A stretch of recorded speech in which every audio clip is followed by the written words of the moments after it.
Welcome to our channel learn to score Telugu. ఈ వీడియోలో మనం Telangana 9th class physical sciences నుంచి సెకండ్ చాప్టర్ మోషన్ గురించి డిస్కస్ చేద్దాం. ఇది part 3 video from motion chapter.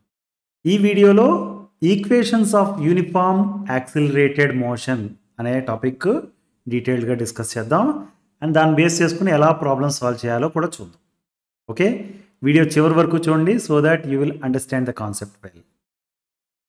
Video నచ్చినట్టయితే మీ ఫ్రెండ్స్కి షేర్ చేయండి అండ్ మన ఛానల్ని సబ్స్క్రైబ్ చేయండి. Okay, thank you.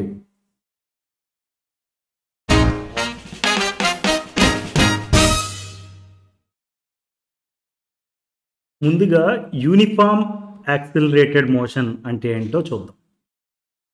మనకు ఆల్రెడీ యాక్సిలరేషన్ అంటే తెలుసు, రైట్? పార్ట్ 2 వీడియోలో డిస్కస్ చేసాం. దాన్ని క్విక్గా రీక్యాప్ చేద్దాం. Velocity of an object changes when its speed or direction or both change over time.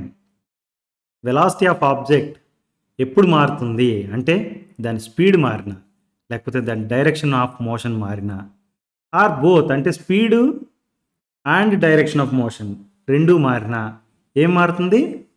Velocity of object అనేది చేంజ్ అవుతుంది, right? If velocity of an object changes with time, then we say that the object is accelerating.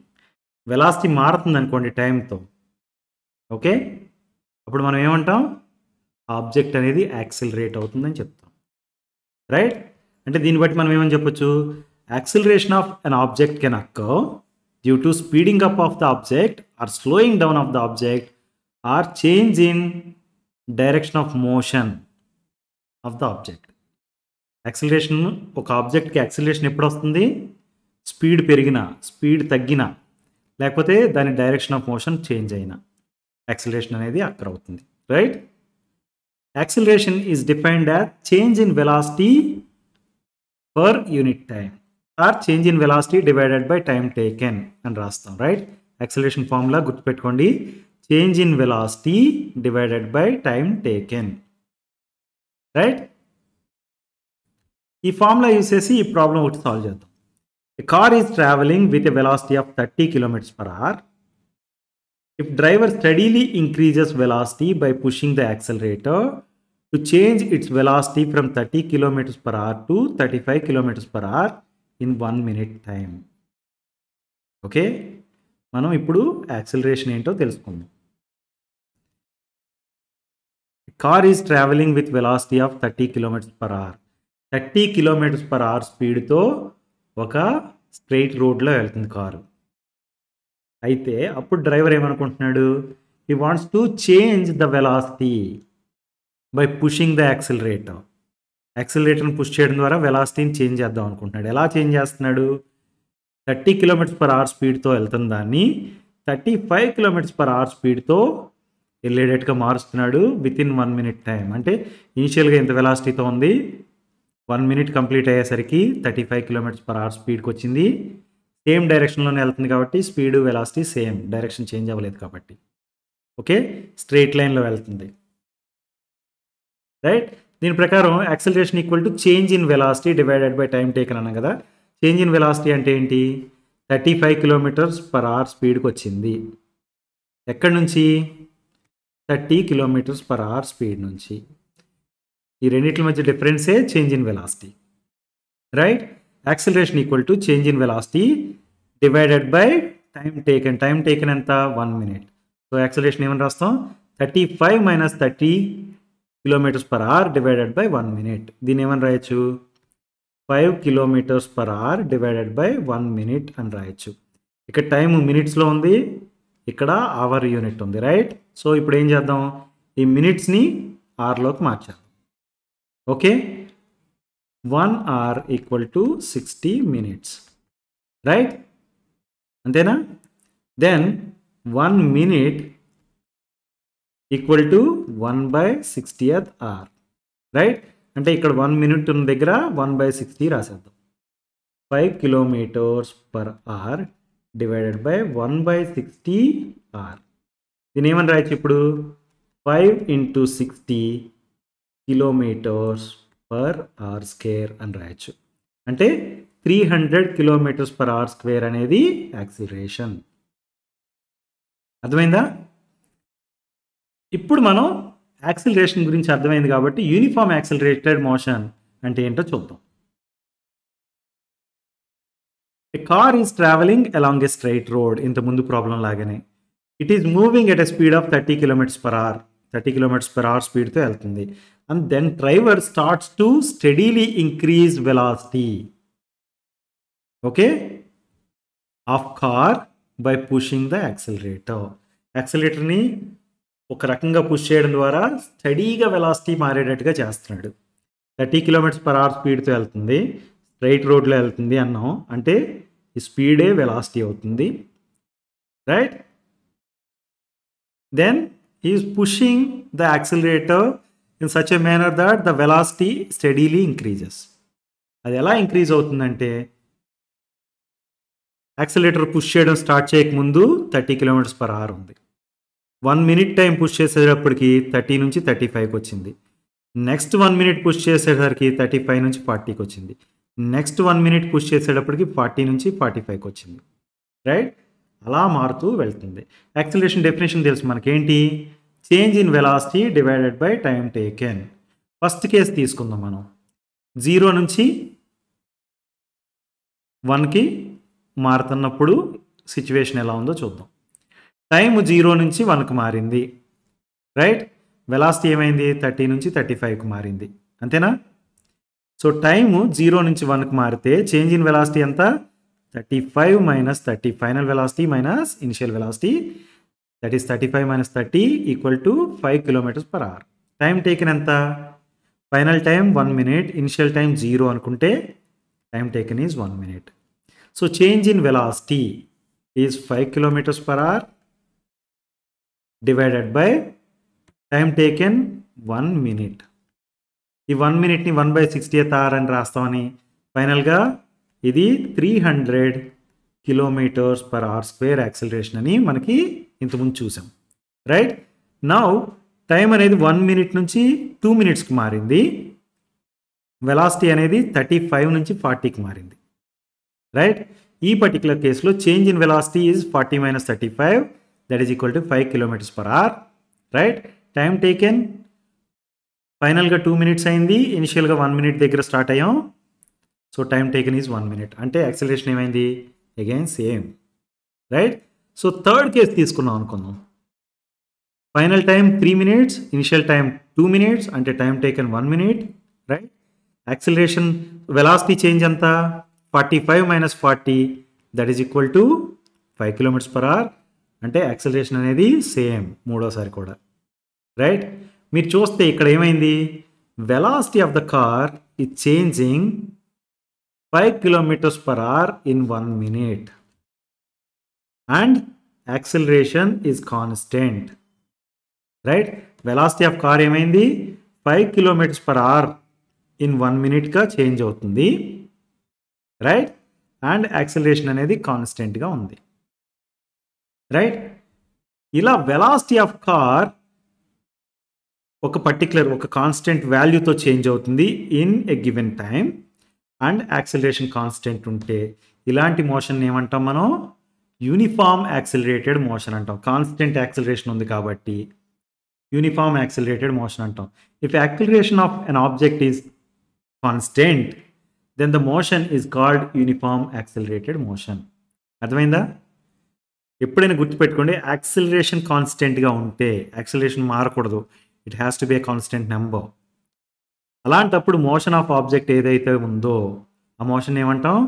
Uniform accelerated motion అంటాం. Understood? ఇప్పుడు మనం equations of uniform accelerated motion గురించి discuss చేద్దాం.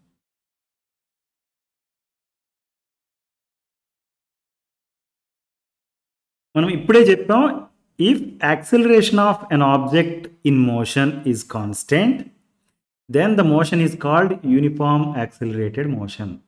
ఏదైనా ఒక object మోషన్లో ఉంటే దాని యాక్సిలరేషన్ కనుక కాన్స్టెంట్ అయితే ఆ పర్టికులర్ మోషన్ ఏమని పిలుస్తున్నాం? యూనిఫామ్ యాక్సిలరేటెడ్ మోషన్ అని చెప్తున్నాం, రైట్? ఇలా యూనిఫామ్ యాక్సిలరేటెడ్ మోషన్ ఉన్నప్పుడు మనకి కొన్ని ఈక్వేషన్స్ ఉన్నాయి, రైట్? ఆ ఈక్వేషన్స్ ఏంటో చూద్దాం. First equation v equal to you plus ఏటీ. v equal to you plus ఏటీ. ఇక్కడ u అనేది ఏంటి? Initial velocity. ఒక ఆబ్జెక్ట్ ఇనిషియల్ వెలాసిటీ ఏంటి అంటే యూతో డినోట్ చేస్తాం. v అనేది ఫైనల్ వెలాసిటీ, a అనేది acceleration and t is time, right?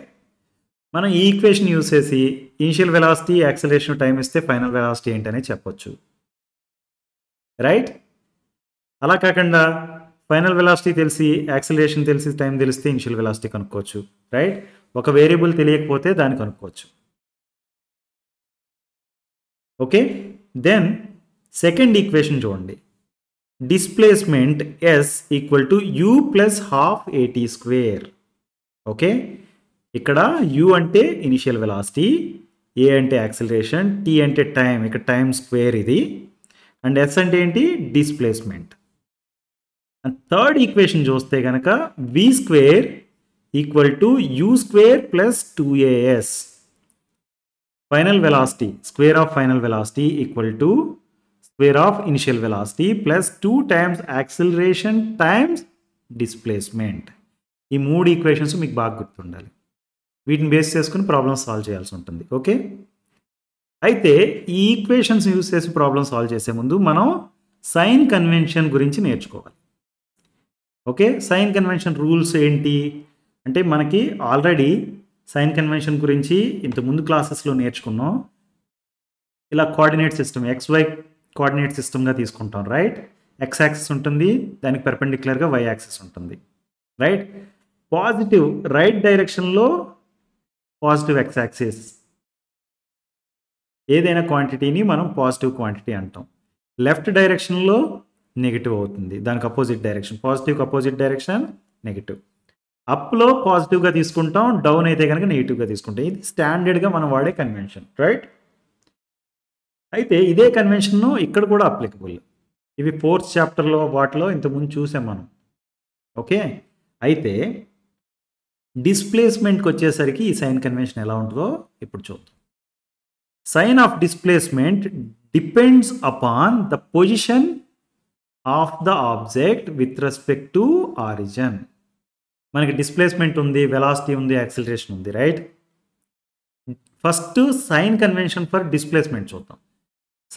Sign of displacement sign ఎలా ఉంటుంది? It depends upon the position of object with respect to origin. ఇది origin, right? ఈ ఆరిజిన్తో విత్ రెస్పెక్ట్ టు ఆరిజిన్ దాని పొజిషన్ ఎలా ఉంది అనే దాన్ని బట్టి మనం డిస్ప్లేస్మెంట్ సైన్ ఏంటనే చెప్తాం. ఫర్ ఎగ్జాంపుల్, ఓన్లీ హారిజాంటలే తీసుకున్నాను. Let's say one person is standing here. ఈ ఆరిజిన్ నుంచి స్టార్ట్ అయ్యి ఇక్కడ వరకు నడుచుకుంటూ వచ్చాడు, ఇక్కడ వెయిట్ చేస్తున్నాడు. ఇప్పుడు డిస్ప్లేస్మెంట్ ఎంత అంటే length of this path, right? అయితే ఇది పాజిటివ్ క్వాంటిటీనా నెగిటివ్ క్వాంటిటీనా అంటే ఇది పాజిటివ్ క్వాంటిటీ. ఎందుకు పాజిటివ్ క్వాంటిటీ అంటే ఆరిజిన్ నుంచి స్టార్ట్ అయ్యి ఎటువైపు వెళ్ళాడు? ఈయన పాజిటివ్ డైరెక్షన్లో వచ్చి ఇక్కడ ఉన్నాడు, రైట్? అందు గురించి పొజిషన్ పాజిటివ్ సైడ్ ఉంది కాబట్టి ఆరిజిన్తో పోల్చుకుంటే we say that displacement S is positive here. Okay, అలా కాకుండా లెట్స్ సే ఆరిజిన్ నుంచి స్టార్ట్ అయ్యి ఒక పర్సన్ ఇక్కడ వరకు వచ్చాడు. సో డిస్ప్లేస్మెంట్ ఎంత అంటే ఎంత అని చెప్తాం, రైట్? O నుంచి ఈ పర్సన్కి మధ్య ఉన్న డిస్టెన్స్ ఈజ్ డిస్ప్లేస్మెంట్, రైట్? అయితే దీనికి సైన్ ఏంటి అంటే నెగిటివ్ సైడ్ వచ్చాడు కాబట్టి ఆరిజిన్ నుంచి మనం సైన్ కన్వెన్షన్లో చెప్పాం, ఈ సైడ్ అయితే పాజిటివ్, ఈ సైడ్ అయితే నెగిటివ్ అని. నెగిటివ్ సైడ్ వచ్చాడు కాబట్టి డిస్ప్లేస్మెంట్ అనేది నెగిటివ్ అవుతుంది. అంటే final position, initial position origin అనుకుందాం, ఫైనల్ పొజిషను నెగిటివ్ సైడ్ ఉంది కాబట్టి డిస్ప్లేస్మెంట్ నెగిటివ్. ఇక్కడ ఫైనల్ పొజిషన్ వచ్చి పాజిటివ్ సైడ్ ఉంది కాబట్టి డిస్ప్లేస్మెంట్ పాజిటివ్. గుర్తుపెట్టుకోండి, sign of displacement depends upon the position of object with respect to origin or with respect to the initial position. Okay, final position initial పొజిషన్తో పోల్చుకుంటే positive side ఉందనుకోండి, then displacement is positive. Final position initial పొజిషన్తో పోల్చుకుంటే negative side ఉందనుకోండి, displacement negative. Understood? Now let's look at velocity. Before that, you see this statement. Displacement is positive while measured along the positive direction and negative while measured along the negative direction. Okay?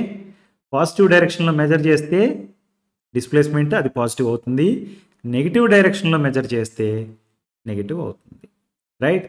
ఇక్కడ displacement ఏంటి అంటే కనుక positive డైరెక్షన్లో measure చేసాం. ఇక్కడ displacement ఏంటి అంటే కనుక ఆరిజిన్ నుంచి స్టార్ట్ అయ్యి నెగిటివ్ డైరెక్షన్లో మెజర్ చేసాం. Got it? Now let's look at velocity case. Sign of velocity is independent of position. అంటే పొజిషన్తో సంబంధం ఉండదు sign of velocity. It depends on the direction of motion. ఏ డైరెక్షన్లో మోషన్ ఉంది అనే దాన్ని బట్టే సైన్ ఆఫ్ వెలాసిటీ చెప్తాం. అంటే మోషన్ అనేది పాజిటివ్ డైరెక్షన్లో ఉందా నెగిటివ్ డైరెక్షన్లో ఉందా అనేది చూస్తాం, పొజిషన్తో సంబంధం లేదు. ఓకే? మీరు ఇలా చూడండి, this person is walking in this direction. Positive డైరెక్షన్లో మూవ్ అవుతున్నాడు అంటే velocity is going to be in positive direction. Right? ఇక్కడ కూడా ఈ పర్సన్ పాజిటివ్ డైరెక్షన్లోనే మూవ్ అవుతున్నాడు, బట్ పొజిషన్స్ వేరు అయినా కానీ డైరెక్షన్ ఆఫ్ మోషన్ ఏంటి? పాజిటివ్ డైరెక్షన్లోనే ఉంది. అందు గురించి ఇక్కడ ఏమని చెప్తాం? Velocity is positive here. అర్థమైందా? దీనికి అపోజిట్ కేసు చూద్దాం. ఈయన పొజిషన్ పాజిటివ్ సైడ్ ఉంది కానీ మనకి దాంతో సంబంధం లేదు. ఈయన ఇలా వాక్ చేస్తున్నాడు, నెగిటివ్ డైరెక్షన్లో ఉంది ఆయన మోషన్. రైట్? ఇక్కడ చూస్తే పొజిషన్ నెగిటివ్ సైడే ఉంది, దాంతో మనకు సంబంధం లేదు. డైరెక్షన్ ఆఫ్ మోషన్ ఎటు ఉంది? నెగిటివ్ డైరెక్షన్లో ఉంది. అర్థమైందా? అంటే ఈ కేసులో డైరెక్షన్ ఆఫ్ మోషన్ అనేది నెగిటివ్ సైడ్ ఉంది కాబట్టి వెలాసిటీ ఏమవుతుంది? నెగిటివ్ అవుతుంది. అర్థమైందా? Velocity is in positive direction when direction of motion is in positive direction and velocity is negative when motion is in negative direction. అర్థమైందా? మోషన్ ఈ డైరెక్షన్లో ఉంటే వెలాసిటీ ఈజ్ పాజిటివ్, మోషన్ ఈ డైరెక్షన్లో ఉంటే వెలాసిటీ ఈజ్ నెగిటివ్. ఆబ్జెక్ట్ పొజిషన్తో మనకు సంబంధం లేదు. అండర్స్టూడ్? నెక్స్ట్ వన్ ఏంటి? Acceleration. Sign of acceleration is positive when it acts in positive direction. Acceleration positive డైరెక్షన్లో యాక్ట్ చేస్తుంటే ఏమవుతుంది? దాని sign positive. Acceleration sign negative అవుతుంది ఎప్పుడు? when it acts in negative direction. Okay? మనకి ఆల్రెడీ చూసాం coordinate సిస్టంలో మనం ఓన్లీ హారిజాంటల్ లైన్ గురించే చూపిస్తున్నాం, కానీ same rule is applicable for horizontal and vertical direction also. Okay? So ఇప్పుడు యాక్సిలరేషన్ ఈ డైరెక్షన్లో ఉందనుకోండి, దాని సైన్ ఏంటి? పాజిటివ్. యాక్సిలరేషన్ ఈ డైరెక్షన్లో ఉందనుకోండి, దాని సైన్ నెగిటివ్. యాక్సిలరేషన్ అప్వర్డ్ డైరెక్షన్లో ఉందనుకోండి, దాని సైన్ పాజిటివ్. యాక్సిలరేషన్ డౌన్వర్డ్ డైరెక్షన్లో ఉందనుకోండి, దాని సైన్ నెగిటివ్. ఓకే? అయితే మనకు తెలుసు acceleration is a vector quantity. Right? దాని డైరెక్షన్ ఎటువైపు ఉంది అనేది చెప్పాలి అంటే it is directed along the direction of change in velocity. వెలాసిటీలో చేంజ్ ఎటు ఉంటుందో ఆ డైరెక్షన్లో ఉంటుంది. వెలాసిటీ సపోజ్ వెలాసిటీ ఈ డైరెక్షన్లో ఉంది, యాక్సిలరేషన్ డైరెక్షన్ ఇదేనా అంటే మనం చెప్పలేం. చేంజ్ ఇన్ వెలాసిటీ డైరెక్షన్ ఏదైతే అది. Okay? For example a car is moving in positive direction. Okay? అంటే velocity positive. Right? v is positive and it is speeding up అంటే దాని వెలాసిటీ పెరుగుతుంది. అంటే చేంజ్ ఇన్ వెలాసిటీ ఏ డైరెక్షన్లో ఉంది? పాజిటివ్ డైరెక్షన్లో ఉంది. ఆల్రెడీ కార్ అనేది పాజిటివ్ డైరెక్షన్లో మూవ్ అవుతుంది అండ్ దాని స్పీడ్ పెరుగుతుంది ఇంకా, అంటే change in velocity is in positive direction. So direction of velocity is positive. So direction of acceleration is also same as direction of velocity, positive. Okay? అలా కాకుండా let's a car is moving in positive direction. Car positive డైరెక్షన్లోనే move అవుతుంది, కానీ it is slowing down due to braking. Slow అవుతుంది brake వేయడం వల్ల. Okay, అప్పుడు ఏమైంది? చేంజ్ ఇన్ వెలాసిటీ అనేది నెగిటివ్ డైరెక్షన్కి వచ్చింది. అప్పుడు మనం సింపుల్గా ఏం చెప్పొచ్చు? Direction of acceleration is opposite to the direction of velocity. Okay, velocity positive డైరెక్షన్లో ఉంది, కానీ స్లో అవుతుంది వెహికల్. ఓకే, అందు గురించి డైరెక్షన్ ఆఫ్ యాక్సిలరేషన్ అనేది opposite to the direction of velocity ఉంటుంది. That's why direction of acceleration is negative. అర్థమైందా? సింపుల్గా గుర్తుపెట్టుకోండి. వెలాసిటీ పాజిటివ్ డైరెక్షన్లో ఉంది, వెహికల్ స్పీడ్ ఇంకా పెరుగుతుంది. ఓకే, యాక్సిలరేషన్ డైరెక్షన్ ఏంటి? వెలాసిటీ డైరెక్షనే. వెహికల్ పాజిటివ్ డైరెక్షన్లోనే మూవ్ అవుతుంది, వెలాసిటీ పాజిటివ్ డైరెక్షన్. అయితే స్పీడ్ తగ్గుతుంది. స్పీడ్ తగ్గుతుంటే యాక్సిలరేషన్ డైరెక్షన్ ఏంటి? వెలాసిటీ డైరెక్షన్కి ఆపోజిట్ డైరెక్షన్. వెలాసిటీ ఈ డైరెక్షన్లో ఉంది కాబట్టి దానికి ఆపోజిట్ డైరెక్షన్. ఓకే, ఇప్పుడు వెలాసిటీ పాజిటివ్ కాబట్టి ఇక్కడ యాక్సిలరేషన్ ఏమైంది? నెగిటివ్ డైరెక్షన్లోకి ఉంది. ఇక్కడ ఈ కేసు తీసుకుంటే వెలాసిటీ పాజిటివ్ అండ్ యాక్సిలరేషన్ కూడా పాజిటివ్. Got it?